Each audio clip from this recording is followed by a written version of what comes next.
So I'm going to introduce Terry Shepard, who, thank you so much for stepping up, because Myra was not available tonight and Terry said, sure, I'll do it. So Terry Shepard has been associated with capital crimes for 6 years. Seems longer. Seems like you came with the program. He co-chaired the Cemetery Plots of Northern California Anthology Committee, has served on our board, and was most recently with us at the Great Valley Book Fest in Manteca last month. He's interviewed over 400 authors on his In Conversation podcast and will debut a new program called This Week in Words, very exciting, on public radio stations in January. Learn more about his adventures at terryshepard.com.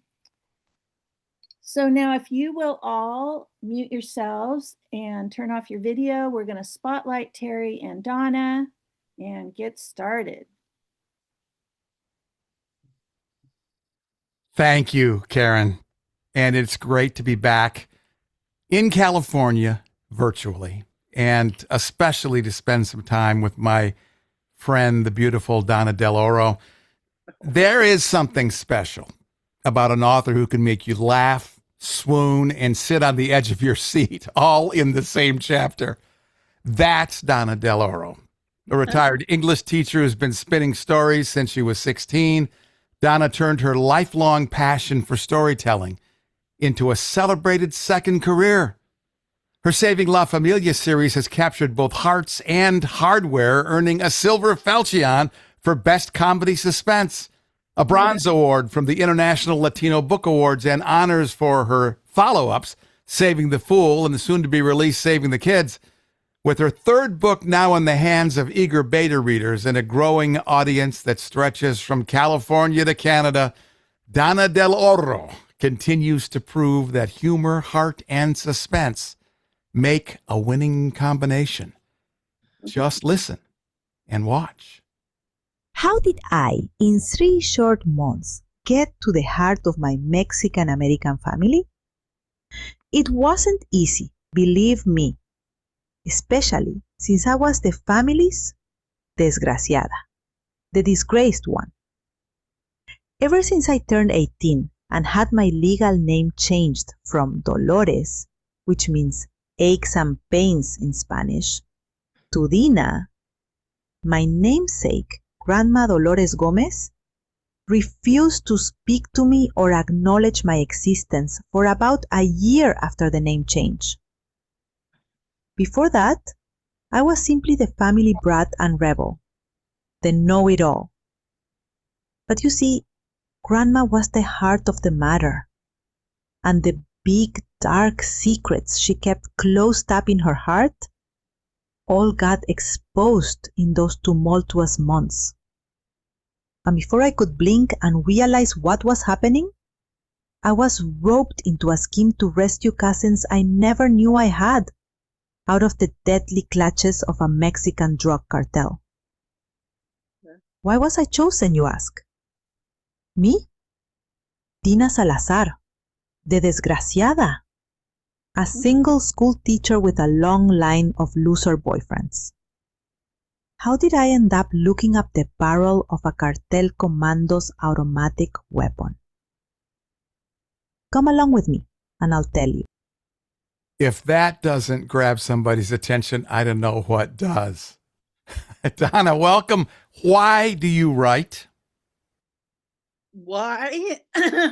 Because I would probably go crazy if I didn't. Since retiring from high school and junior college teaching in 2003, I tried to lose myself in playing golf and a variety of hobbies. I sing with the Sac Valley Chorus, and nothing really quite worked. I got bored easily, and I was always a lover of books. I mean, books saved me from, an early marriage and just kind of an inconsequential life.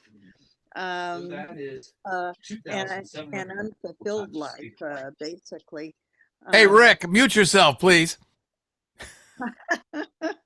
And so I found myself with lots of time, and I had always written stories. I wrote children's stories as a child. I never sought publishing, of course. I wrote a novel at age 16. I wrote another novel after my daughter was born, and I got an agent right away, Frida Fishbein, believe it or not, in New York, who sold the Thornbirds. Do you remember that? Sure, yeah, with Richard Chamberlain, right? The movies and everything. Mm-hmm. Couldn't sell it, came close, but couldn't sell it. And that was the pivotal moment in my life, because had she sold it, I would have probably quit teaching, and I wouldn't have the very nice retirement pension that I enjoy right now. So it was probably a good thing it didn't sell then, you know. So because it didn't sell, I went back to to teaching, of course, and raised two kids, a son and daughter, raised my husband Joe as well as I could, and yeah, at retirement, I felt, boy, I better do it now. It's either now or never. So I started to write. And what did it feel like once you I'm were into it? sorry, it's been fun. I've enjoyed every moment. I mean, it's been hard work, of course, in some cases, but it's kept me young. I mean, even though I'm chronologically not young, mentally and emotionally, I'm young, you know. And those books and the writing of those novels have kept me young. We heard a little bit of Saving La Familia, which is the first of your series. You're on book 3 now, Saving the Kids.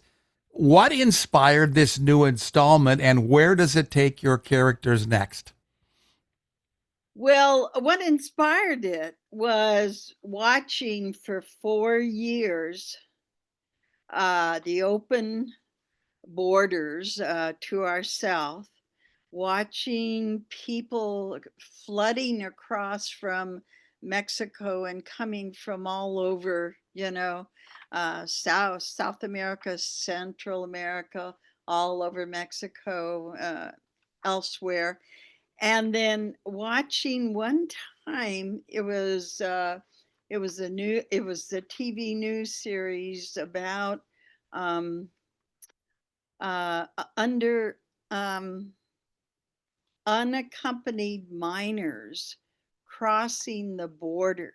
These were children, um, a couple as young as 2 years old, 4 years old, crossing with a few older children, and they had notes pinned to their clothes in some cases, and in some cases they had nothing. They had a name.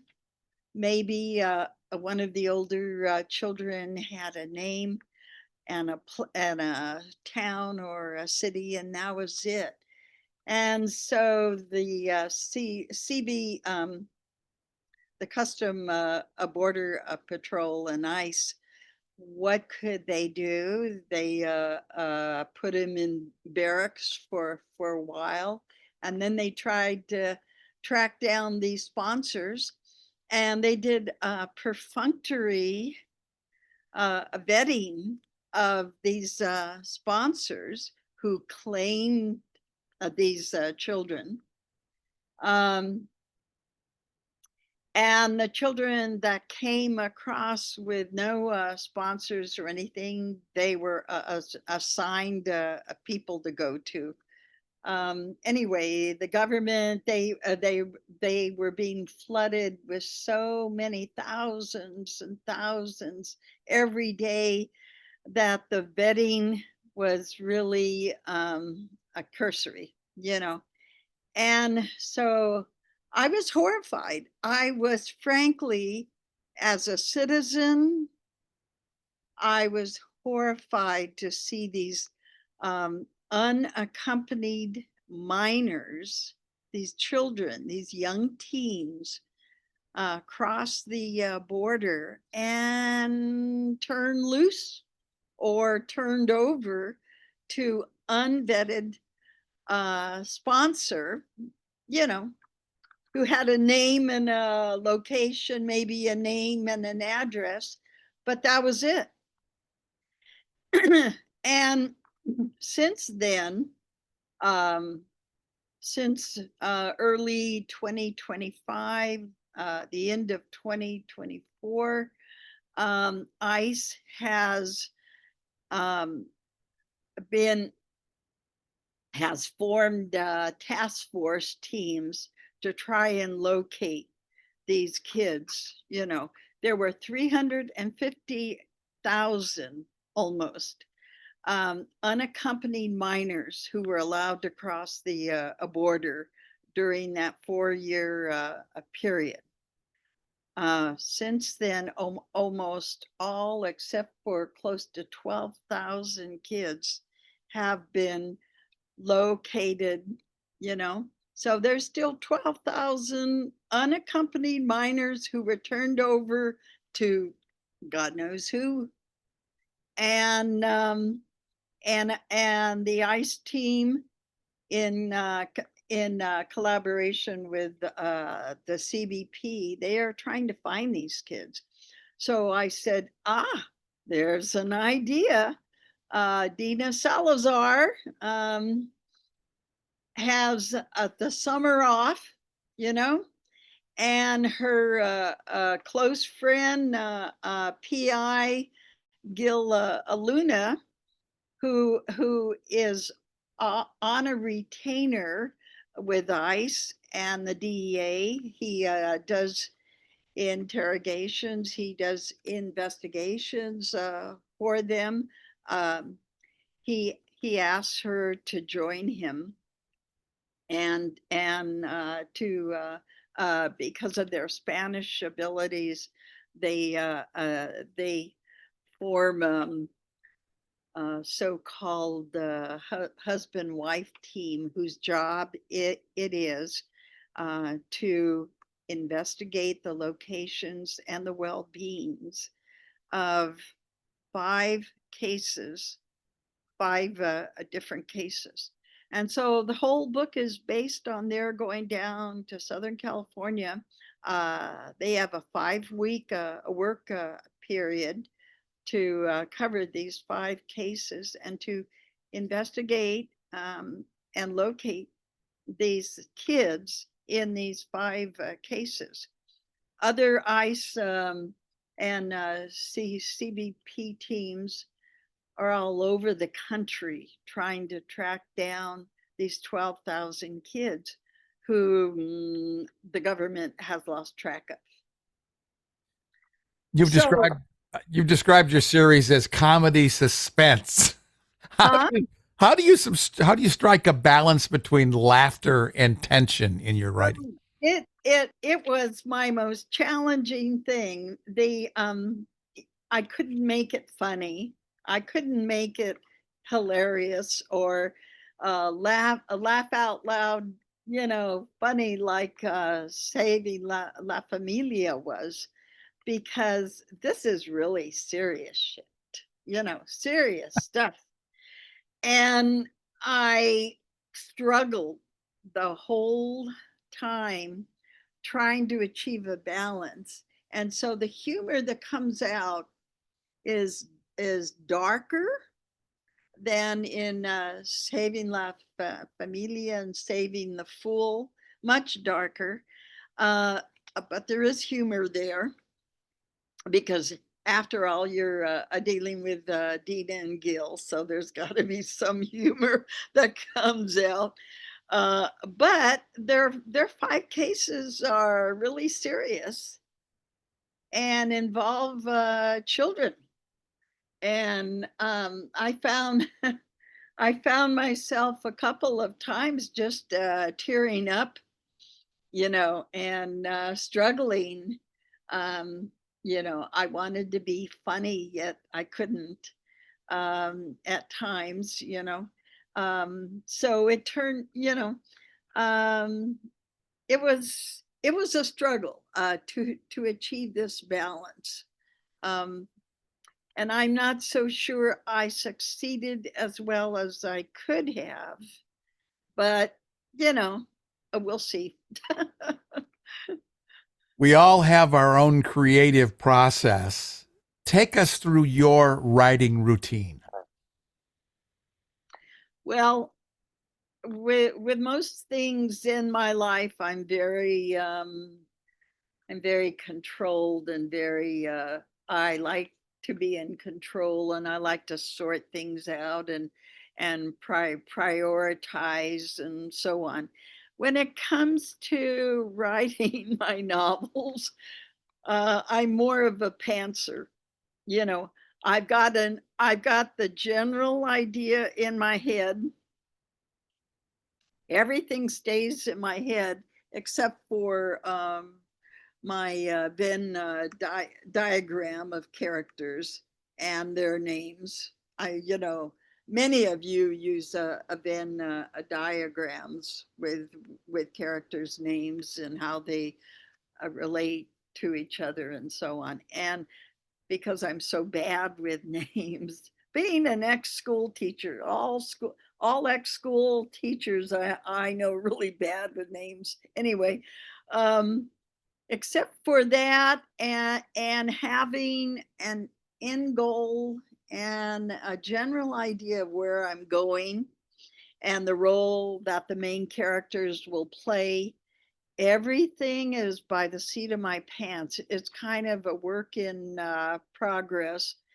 And I'll stop and I'll do research, because I had to find out what, like, 12 or 14 a different government acronyms meant, you know, DEA, ICE, NCIS, and, NCIC, and I mean, all these acronyms.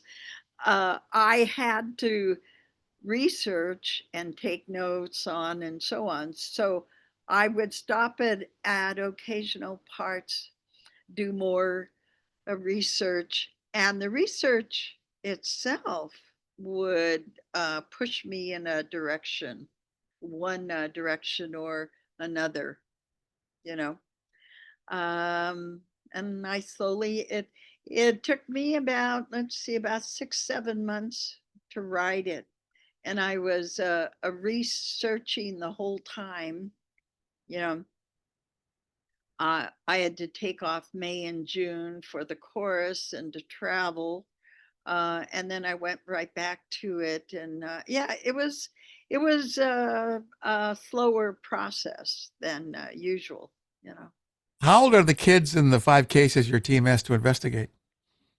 Pardon? How old are the children in the cases that your team is investigating in this story? Um, some of the cases turn out uh, very well, positively. Um, I think out of the 5 cases, 2 are very positive, 2 are very ugly, and heartbreaking, you know. And a 5th one has a possibility of turning well, but is really not resolved. Um, Meanwhile, Dina and Gil are getting to know each other because the romantic subplot is there. and they're getting to know each other. They start out as a very good friends, but just friends. And as they continue to work through these cases, they're affected emotionally, of course, and they learn more about each other. And the whole 5 week period becomes a test of how much they like each other, and whether there is any love there, and how deep their love goes. Is it love or lust? Um, if it's love, how deep is it? Can they really trust each other? Gil Luna is a Marine Corps reservist, so and has been deployed overseas a couple of times. So he's one tough guy, and he has a mild case of a PTSD, which she encounters for the first time, and that kind of shakes her up a bit, you know. So it's a process of learning about each other, while trying to track down and save these kids. One of the things that I think makes you so good at writing, Donna, is that you get emotionally invested in your stories. How do you balance your mental health when writing the dark scenes? Mental health. Do I have mental health? uh, uh, a sense of humor helps, I guess. um, I have a very big Spanish American family, and I have, believe it or not, uh, about 46 first cousins, Wow. including their children. And now we're into the third generation, and we have a reunion every year that reminds us of our grandparents, and it kind of keeps us all grounded and helps us to encourage each other and support each other. We're all very different, you know. I look the least Spanish or Latina of all of them, because of my father being a blue-eyed blonde from Texas. But the others are very Spanish American, and yet we all feel very close to each other. But my own close family, my son and daughter, we're all close. My husband Joe and I, we're all very close and grounded, you know. What's your family's reaction been to the series? Those who have read my books love it. Um, and I take them to the family auction every year, and people buy them. My cousins buy them, and the money goes to buying the food for next year's family reunion. Yeah. But they're very, very supportive. I think they're proud of the fact that I am using our heritage, um, in a positive, creative way. You know. Does your family celebrate Dia de los Muertos? No, no, no, no, not at all. We all were raised Catholic. Our Spanish grandparents insisted that we all are raised Catholic, and most of us have left the church pretty much, once we learn about the history of the church and its autocratic history, you know. But some of us have been to Spain, and we love it there. I was in Spain in June, and I got to practice my Spanish, so that was fun. Um, uh, yeah, it's a part of me that helps to inform the series, you know. What's the hardest part about writing? Uh, uh, the hardest part? Hmm, that's a good question. I think, gee, I don't know. I don't find it hard. What can I say? I mean, it's fun, Well, you and know. you're a great writer, Donna. I'm just wondering if it was harder for you to do exposition, show versus tell, dialogue, if there were any of those things that were more of a Oh, struggle for you. the creative parts of it. Um,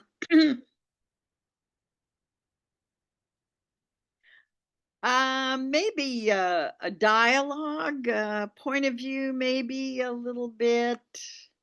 Um, yeah, I just don't find it hard, you know. Um, I find it a tremendous, a very creative, very fun. It's when I come to a plot sticking point where I have uh, I have come to a point in the plot where I could go uh, this way or that way. Maybe I have 3 or 4 choices of how to resolve this plot, you know, point. What I do, and I've told my beta readers, Harriet and Lana, this. I I use my subconscious mind. The subconscious mind is, and the conscious mind is like an iceberg. Okay, the conscious mind is a small part above the surface, right? The subconscious mind is really huge, and is and can store a lot of memories, a lot of facts, a lot of dates, can store a lot, ideas, you know. And so when I go to bed and I have this plot sticking point, I will say, okay, subconscious. Yep. I talk to my subconscious, yes. And I said, okay, here are the choices you have. Which would be the best way to go? You know, knowing what I know about the characters and the storyline and so on. What would be the best way to go? Let me know when I wake up tomorrow morning. It always works. Do your characters ever talk to you? Um, Yeah, pretty much. Yeah, at some point, and every writer, and you know this as well. At some point, the characters take over and tell the story for you, and you're basically the the person who's taking notes and who's writing it down, the secretary in a way. But the character's really telling the story, and you're doing your best to be as faithful and as loyal to what they want as possible. You know, that's how I see it. You know, when the characters take over and write the story, I know I've got a good story, you know. You have so many things going on in your life. How do you set up the discipline of creation when you're writing a book? Well, like I said, I'm a retired, and I got bored with golf, and bored with other things. So, I don't have any set time. Like, I heard that Jim, sits down. It's from 6 to 10 every morning or something like that. I am not like that. I take each day as it comes, and if I want to follow the stock market in the morning, I'll do so, and I'll get to the book when I feel like it. I do it strictly on a day by day basis, and what sparks me that day, what inspires me. We get a lot of questions about wanting to go deeper into saving the kids without giving away spoilers. What can you tell us about the attraction of the book? Why should we read it? Well, it shows you in part um, how vital these government forces, these task force teams are. The role that ICE and CBP plays, and occasionally the role the DEA, the Drug Enforcement Agency, plays in locating these kids, because they're often trafficked into either sex slave rings, or slave labor in illegal cannabis farms or stores. Um, the Sinaloa cartel in Michoacan has played a role in sending these teenagers, these Mexican teenagers, across the border during that 4 year period. And their job is to work for the cartel, to be street slingers of illicit drugs on the streets, or in their schools, wherever, you know, and to be at the mercy and the beck and call of the cartels.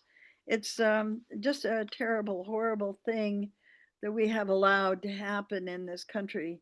Um, and I wanted to expose that, and I wanted to expose the fact that these government task force teams are doing their darndest to locate these kids, and to make sure that they're not being trafficked or hurt, you know. Let's create a book trailer, a movie trailer about saving the kids. Can you zero in on a particular scene that you're proud of from this story and give us an overview of that scene? Oh yeah, there was. I think it would be like. I have a note here about. It would be like their second case where the sponsor turns out to be false, and he basically is runs a bar, and owed money to this other guy named Floyd. And Floyd is the one who has an illegal cannabis farm and runs some strip joints. And there is a scene where Dina and Gil go to one of Floyd's strip joints. And since they have photos of these kids for case number 2, they see one of the girls working in the kitchen of this strip joint. And fortunately, she's a homely little girl of 13, because otherwise she would be up on pole dancing at this strip club, you know. but this Floyd has her working in the kitchen, so that alerts them. Okay, this guy has these kids. There's like 14 kids, and they're all young teens. And so they contact their ICE director, um, and he puts together a raiding party of ICE agents, and they follow this Floyd from the strip joint after work into the Altadena Hills, where this illegal cannabis farm is, and they find these kids who had been forced into slave labor at this cannabis farm. Doing jobs around the farm, raising the cannabis plants, um, so on, being available at night to service the men working for Floyd. Excuse me. And so they raid this cannabis farm, and that would be a real good visual movie visual. Yeah. Very cinematic. Yeah. And what happens when they do it, or is that giving away a spoiler? Well, they round up Floyd and his men. They liberate the kids. There's, let's see, I'm not sure about the exact number. I think there were 14 of them. So there were like 8 girls and 6 boys, something like that. And they're all between the ages of 12 and 16. And they liberate them, and they bring in the county CPS, the Child Protective Service, for LA County. All of these things are taking place in LA. And I had to do a lot of research because there are over 70 towns in LA County, and each town has its own particular culture ID, So um, it was interesting. I learned a lot. I learned a lot from doing this book. Donna's More, website is donnadelorobooks.com. And we do have the chat open for your questions. Did you learn how to do this through becoming an English teacher, or how did you first learn the craft? how did I learn the craft? Um, well, as an English teacher in high school, and I taught a couple of creative writing classes at a mission college and a foothill college in Silicon Valley. So I had to analyze carefully. I mean, my every book I read with a critical eye. I have read a lot of Michael Connelly and Right. David Baldacci, a lot of books, and I always read with a critical eye, like how much exposition they do, whether it's done well, whether there's too much of it. You know, um, I analyze the dialogue to make sure that it's an authentic, dialogue, conforming to the character who is speaking. Pace.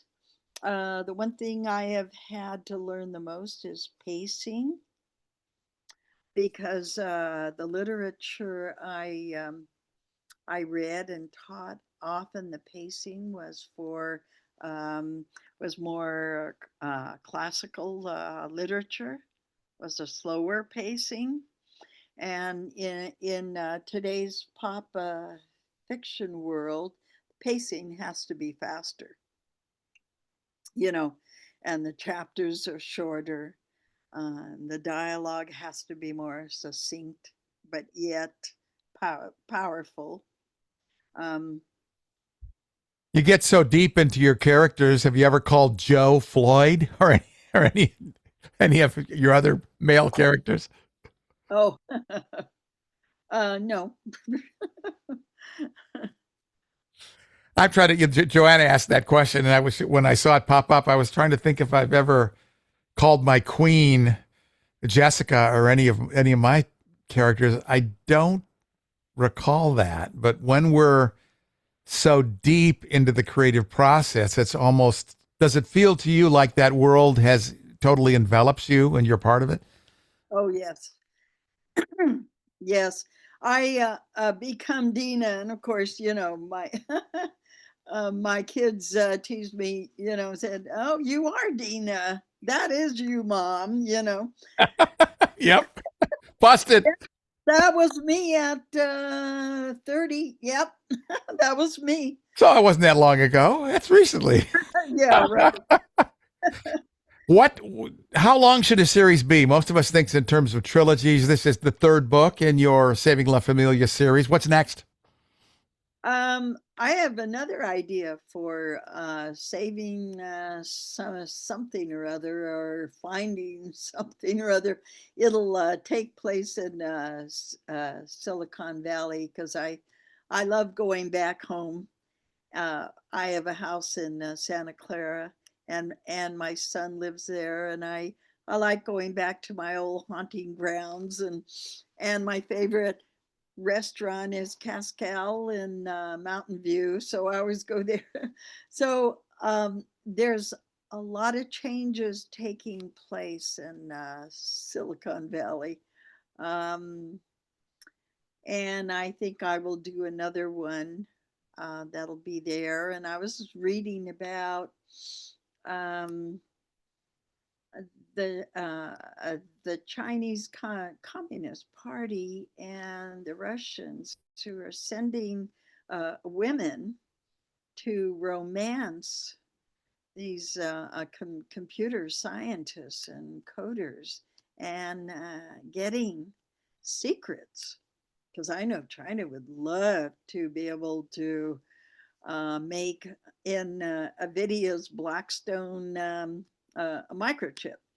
They would love to have the secrets to that. Then they wouldn't have to buy them from Nvidia. So that is a possibility. I'm not sure yet. You ready for the lightning round? Sure. Prom date. Who was your prom date at high school? Ah, my prom date.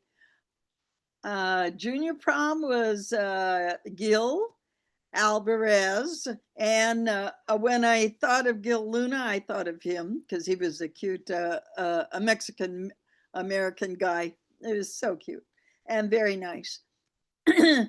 And senior year, it was my senior year boyfriend, Steve.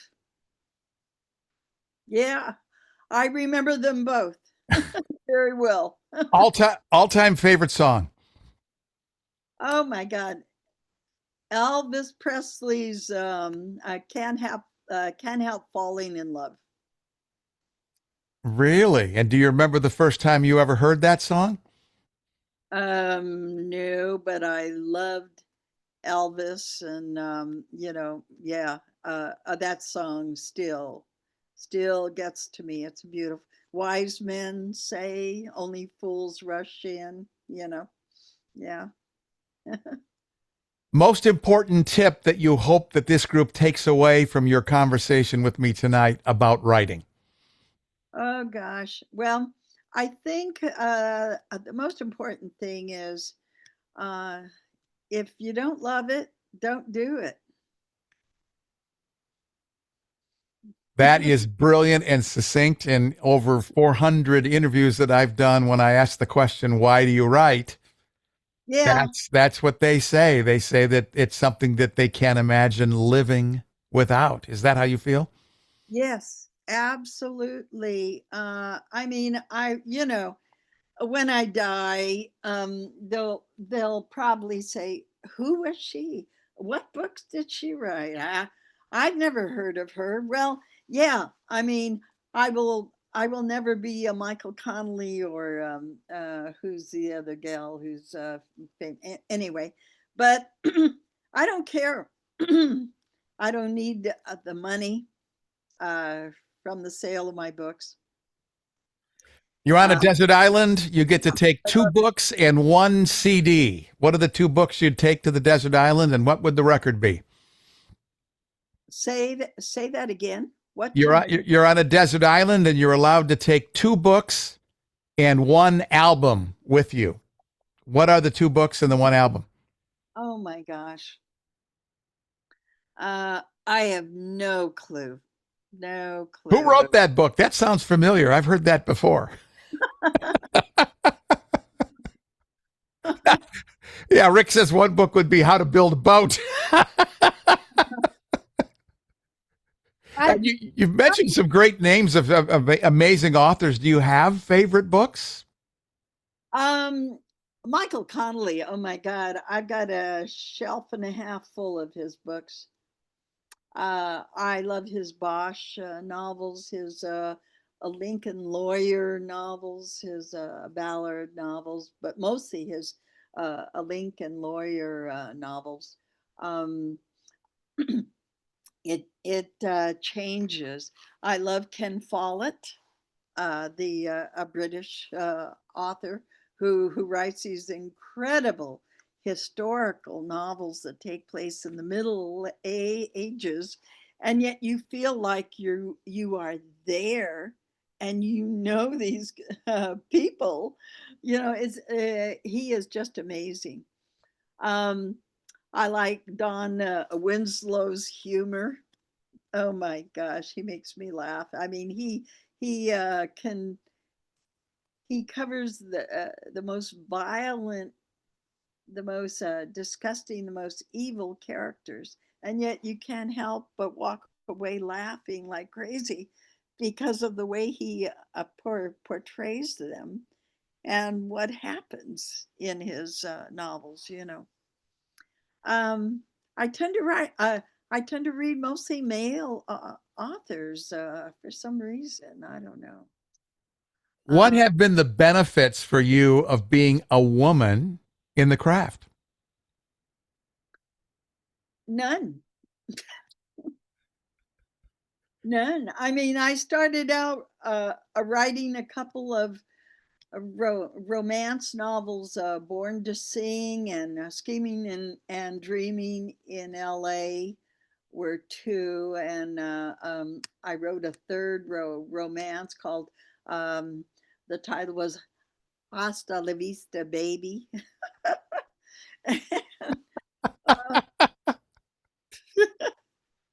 But as far as advantages in the craft of writing or publishing, no, I don't see any at all. Were there disadvantages for you of being female? Um, no, no. I mean, I don't know if I'm not taken as seriously because I'm an older a woman rather than a 30 or 40-year-old author. I don't know. At this point, I don't care. It's not important to me. You How do know. you get to that point? Because we have to deal with so much rejection and editors who tear apart our work, story consultants who tell us our characters are messed up. How have you learned to get that strength to carry on, even in the face of criticism? Well, I have faced a lot of rejections too. I don't want a literary agent, so I don't even try to go after them. I stick with mostly publishers, traditional publishers who are small or mid-size. And if that doesn't work in the future, I'm going to go indie probably, uh, just to save time and because I can. And nowadays, um, it doesn't really matter. And a lot of the small and mid-sized publishers are folding. I mean, like my Canadian publisher, she's closing shop. She can't make any money. So why not go in indie?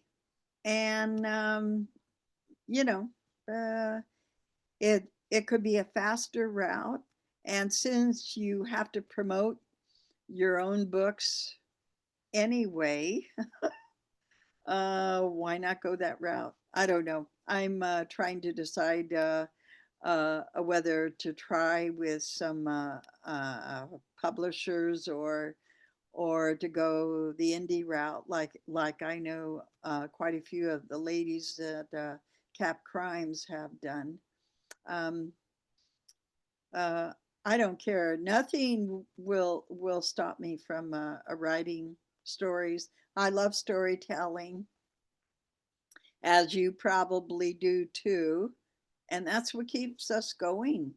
It keeps me feeling younger. It gives me a reason to get up in the morning. I am 81. And, a lot of people my age give up and they just kind of they watch television all day or they don't do much of anything. I can't live like that. You know, I have to find new challenges. Just about time for me to turn it back over to Karen. What question haven't I asked you, Donna Del Oro, that you wish that I had? Oh God. My favorite character so far? What is your favorite character so far? My favorite character of all my characters, from the La Familia series, from my paranormal series, Athena, from the FBI series with Jake Bernstein. Um, I would have to say they're all my favorites. Like your children, right? You can't have a favorite. Yeah. The website is Donna Del Oro Books. We've been talking tonight about the Saving the Familia series, and about writing with one of the best of our writers in our Capital Crimes family. Donna, this has been wonderful. Thank you so much. Hold on, I have a question. Oh, you do? Okay. Okay. Do you plan to go to Nashville next year? Nashville or BoucherCon? Or both? I am planning to go to Calgary if we are still allowed to go to Calgary next year. Uh-huh. I have actually, believe it or not, I have extended family there, so it will be a nice little family reunion. And then the other thing I want to do that I haven't ever done, and some of you have, is I want to go to the marketing conference in Las Vegas next year. It just finished, and it's something I've always wanted to go to because, as you well know, Donna, none of these conferences we go to talk very much at all about how to sell your books. Yeah. You and I get on panels, we give away our wisdom for free about how to write, but nobody gives us any ideas about how to sell. And that's why I'm very excited about Maddie and Riley being here very soon, right, Karen? To That's talk right. about the importance of a really good website. Yeah. So this has been great, Donna. Thank you so much for your time. Folks in the Peanut Gallery, thanks for the great questions. And Karen, thanks for asking me to sub. This has been Oh, fun. you're welcome. Thank you. Thank you, Terry. Thank you, Donna. And thank you, everyone, for joining us this evening. Have a great rest of your night. Thanks, Karen. Thanks, You're Terry. welcome. Thanks, Good job, Rick. Donna. Good job. Good job. Good night. Good night. Good night, everybody. Thanks. Care.